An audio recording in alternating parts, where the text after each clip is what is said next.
রাস্তাতে আমি গাছটার পিছনে ছিলাম। সামনে একটা বাইক আসছে, বাইকের মধ্যে দুজন বাচ্চা একজন মহিলা ছিল। বাইকটা আসার সাথে সাথে বাইকের সামনের মধ্যে পড়ছে।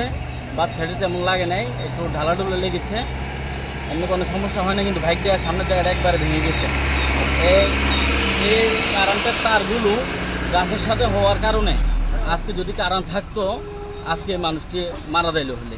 এর বিভিন্ন এই গাছটা পড়ছে, বন্যা আসছিল, আর আজকে কয়েকদিন অবারত বৃষ্টির কারণে গাছটা গোড়া থেকে মাটি গ্রহণ করে পড়ে যায়। আমাদের দাবি, রাস্তার উপরে যত গাছগুলো আছে কারেন্টের মধ্যে, কারেন্টের গাছগুলো যাতে কারেন্টের তার উপর থেকে কাটা হয়।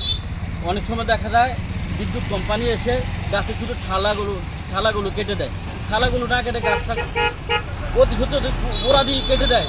তো বছর বছর ঠালাগুলো কাটতে হয় না, কারেন্টের এত সমস্যা হয় না। আমাদের বাড়ি বন্যারান আজকে 3 দিন কারেন্ট নেই।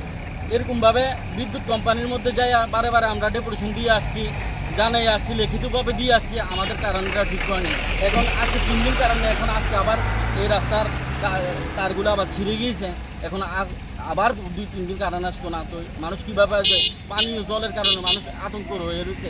আজকে 3 দিন আমাদের বাড়ির মধ্যে পানীয় জলের কোনো ব্যবস্থা, মানে এই যে আজকে গাছটা ভাঙা পড়ছে এর কারণ আরো মানে বিদ্যুৎ নাও থাকতে পারে, এমন একটা বিদ্যুৎ না থাকতে পারে, আরো 2 দিন না হতে পারে। তো আমরা চাই রাস্তার পাশে যত বড় বড় গাছগুলো আছে ইমিডিয়েটলি এই গাছগুলো যাতে কাটা হয়। কাটা হলে মানুষ চলতে